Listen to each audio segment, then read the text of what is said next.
Hello student, good morning. स्वशिक शिक्षण education online video में आपका स्वागत है।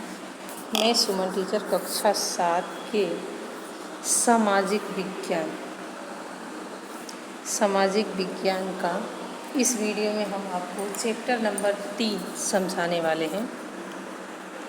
वैसे आपको मैंने चैप्टर नंबर 3 का एक पार्ट सेंड कर चुके हैं। इस वीडियो में जो बाकी है उसको हम पूरा करने वाले हैं। चैप्टर नंबर 3 है मुग़ल साम्राज्य। मुग़ल साम्राज्य के बारे में हम पढ़ेंगे कि मुग़ल साम्राज्य में क्या था। ये रहा दिल्ली सल्तनत, ये हमने आपको पूरा करवा दिया था। तीसरा है मुग़ल सल्तनत। इसमें हमने आपको एक वीडियो सेंड कर चुके थे। इस वीडियो में हम आपको जो लास्ट का बचा है वो इस वीडियो में सेंड करेंगे।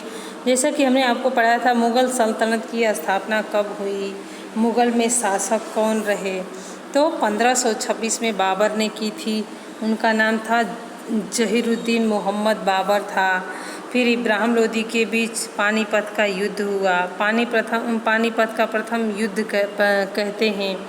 फिर मुग़ल शासक कौन कौन थे, तो बाबर थे, हुमायूं थे, जहांगीर थे, शाहजहां थे, इत्यादि लोगों का समावेश होता है। तो इस वीडियो में हम आपको बुलंद दरवाज़ा के जहांगीर से पढ़ाते हैं। उसके बाद इसके पहले वाले वीडियो में मैंने आपको समझा तो दिया था, लेकिन वापस एक बार और हम आपको समझाते हैं कि जहांगीर अकबर द्वारा स्थापित महान साम्राज्य को संभालने की विरासत जहांगीर को मिली थी। उसने अकबर की नीतियों को चालू रखते हुए हिंदुओं के साथ अच्छे संबंध स्थापित किए थे। उसने क्या किया था कि आसाम और दक्षिण भारत के गोलकुंडा तक विजय प्राप्त की थी। उसकी पत्नी नूरजहां चतुर और प्रतिभाशाली थी। उसने कई कलाओं को प्रोत्साहन भी दिया था। फिर उसके बाद वहाँ स्वयं महान चित्रकार था। जहांगीर की मृत्यु के बाद उसका पुत्र क्या हुआ, उस राजगद्दी पे बैठा। नेक्स्ट है औरंगजेब। हमने आपको यहाँ से समझाना चालू करना था हमें कि शाहजहां की बीमारी का लाभ लेकर उसके पुत्रों के बीच साम्राज्य पर आधिपत्य जमाने के लिए भयंकर आंतरिक विग्रह शुरू हुआ। शाहजहां के बड़े बेटे दारा शिकोह औरंगाबाद के मुख्य संघर्ष हुआ। औरंगजेब ने अपने तीनों भाइयों को एक एक करके हरा दिया, दारा की हत्या करके, और मुराद को जेल की सज़ा देकर उसे अपने गद्दी के अधिकार में ले ली। अन्य एक भाई शुजा को पराजित करके देश निकाल दिया। नेक्स्ट से औरंगजेब के लगभग 50 वर्ष तक का राज किया। फिर उसके बाद कश्मीर से लेकर दक्षिण में जिंजी तक, पूर्व में चटगांव से लेकर पश्चिम में हिंदू कुश पर्वतमाला का विस्तार भी समाविष्ट था, जो उनके राज्यों में था। औरंगजेब सुन्नी मुस्लिम था। औरंगजेब क्या था, तो सुन्नी मुस्लिम था और अत्यंत सादा जीवन जीता था। उसने अकबर की धार्मिक नीति का त्याग करके धार्मिक असहिष्णुता अपनाई। वह संगीत, कला, मूर्ति पूजा और धार्मिक उत्सवों का विरोधी था। उसके समय में कई विद्रोह हुए। वह एक शक्तिशाली बादशाह था। उसने लंबे समय तक भारत के अधिकांश भाग पर शासन किया। उसकी मृत्यु 1707 ईस्वी में हुई थी। कब हुई थी, तो 1707 ईस्वी में उसकी मृत्यु हुई। उसकी मृत्यु के बाद निर्बल शासक गद्दी पर आए, जिससे मुग़ल साम्राज्य का पतन शुरू हो गया। नेक्स्ट है राणा संग्राम सिंह। यानी ये सब मुग़ल साम्राज्यों के नाम हैं जो राज किए थे, उनके बारे में इसके बारे में हम पढ़ रहे हैं कि बाबर के समकालीन मेवाड़ के राणा संग्राम सिंह राणा संगा के नाम से भी प्रसिद्ध है। वे वीर और साहसी थे। अनेक युद्धों में विजय प्राप्त की थी, जबकि बाबर के सामने खानवा के युद्ध में उसकी हार हुई। उनका साम्राज्य नहिवत हो गया। नेक्स्ट है महाराणा प्रताप। मुग़ल साम्राज्य में अकबर का सामना करने वाला, जो अकबर थे उनका सामना करने वाले महाराणा प्रताप मेवाड़ के प्रतापी राजा थे। कहाँ के राजा थे, तो मेवाड़ के प्रतापी राजा थे। अकबर ने मेवाड़ पर आक्रमण किया, जिससे दोनों के बीच हल्दी घाटी का युद्ध हुआ। अकबर विजयी हुआ, परंतु राणा प्रताप ने उदयपुर के आसपास के विस्तारों में अपनी सत्ता स्थापित की। यही संघर्ष चलता रहा। दोनों के बीच समझौते के लिए कई प्रयत्न हुए, लेकिन राणा चित्तौड़ छोड़ने के लिए तैयार नहीं हुआ। उन्होंने गुरिल्ला युद्ध चालू रखा। 1576 में हल्दी घाटी के पराजय के बाद राणा प्रताप ने गोगुंदा के राजधानी बनाया और जीवन के अंत तक युद्ध करते रहे। बाद में डूंगरपुर के चावड़ में अपनी राजधानी बनाई। 51 वर्ष की उम्र में उनकी मृत्यु हो गई। किसकी? महाराजा राणा प्रताप की। नेक्स्ट है वीर दुर्गा दास राठौड़। दुर्गा दास राठौड़ मारवाड़ के शासक जसवंत सिंह के मंत्री अस्करण राठौड़ के पुत्र थे। उनकी तुलना राणा प्रताप के साथ की जाती है। औरंगजेब के समय में उन्होंने उसका आधिपत्य स्वीकार नहीं किया, दुर्गादास ने। फिर छत्रपति शिवाजी आए।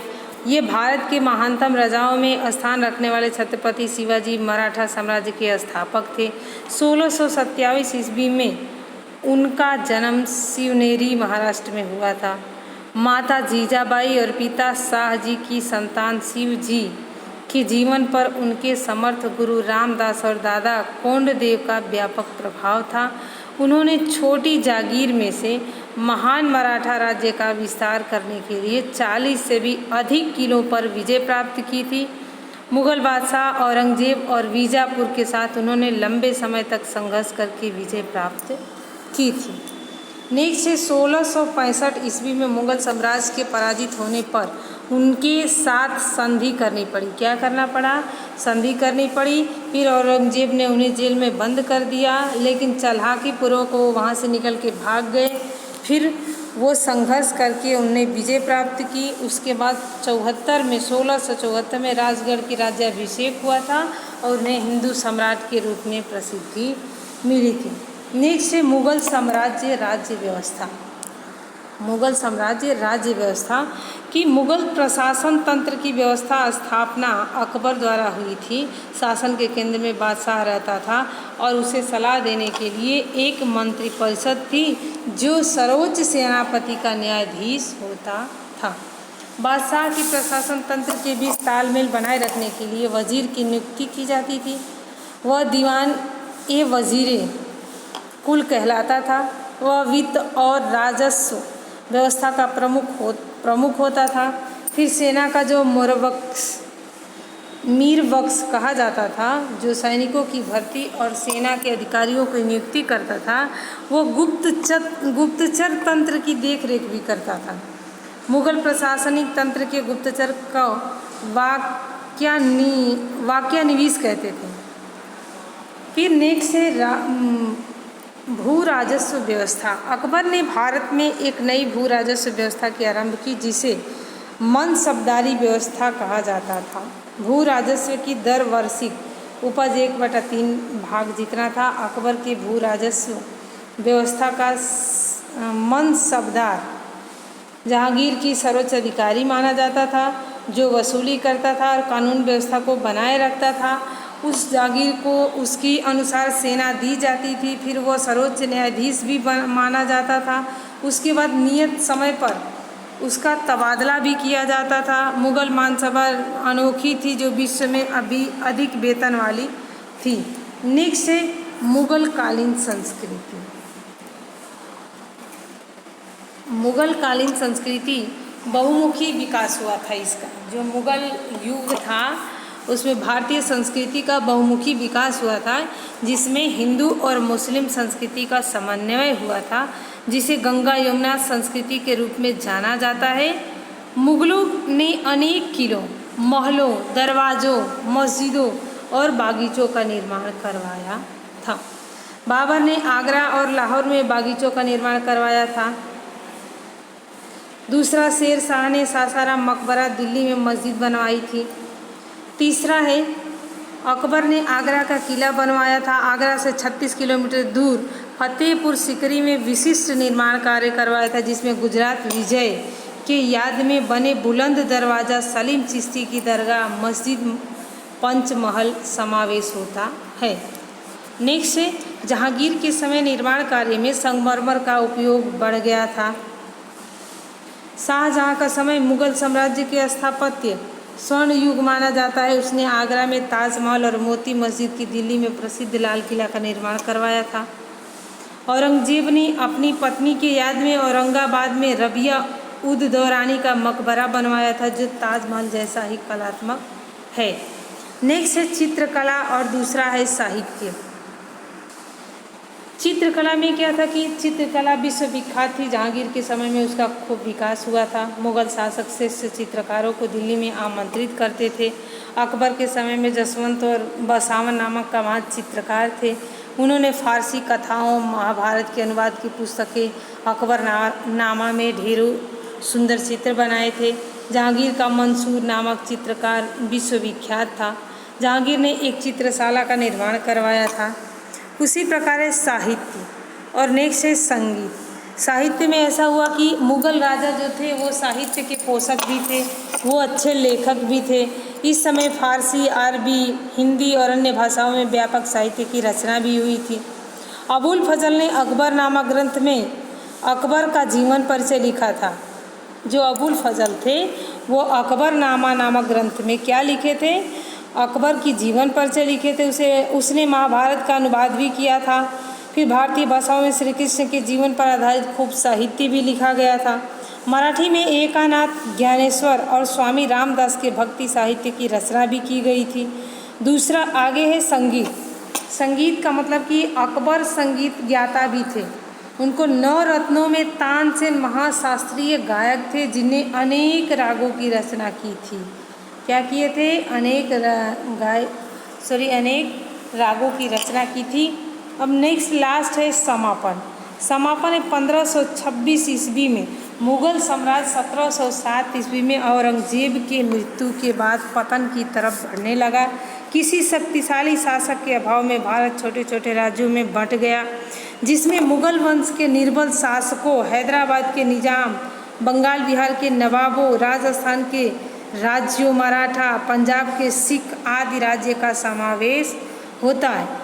ये सभी राज्य एक दूसरे से लड़ते रहते हैं, परिणाम स्वरूप वे निर्बल होते हैं। ऐसी स्थिति में यूरोप से व्यापार करने आई कंपनियां भारत में अपना शासन स्थापित करने का स्वप्न देखने लगी। तो विद्यार्थियों, ये पाठ यहीं ख़त्म करते हैं। नेक्स्ट वीडियो में नेक्स्ट चौथा पाठ हम आपको समझाएंगे।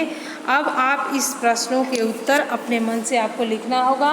ये पूरा पाठ समझोगे तो आपको प्रश्नों का उत्तर अपने आप मिल जाएगा। पानीपत का प्रथम युद्ध कब हुआ था? शुरुआत में ही था। शेर शाह के स्थापत्य के विषय में लिखिए। अकबर के समय में महान संगीतज्ञ गायक का नाम बताइए। जहांगीर के चित्रकार का नाम लिखिए। छत्रपति शिवाजी का जन्म कब और कहाँ हुआ था? ये आपको इसमें से लिखना है। नेक्स्ट है कि मुगल प्रशासनिक तंत्र का रूपरेखा बताइए। मुगल स्थापत्य कला के नमूनों के विषय में टिप्पणी लिखिए। छत्रपति शिवाजी के विषय में भी टिप्पणी लिखिए। अकबर की धार्मिक नीति पर चर्चा कीजिए। शेर शाह के सुधार की चर्चा कीजिए। तो इस प्रकार से आपको ये पाठ ख़त्म करना होगा। नेक्स्ट वीडियो में चौथा पाठ समझाऊंगी। तब तक के लिए जय गायत्री।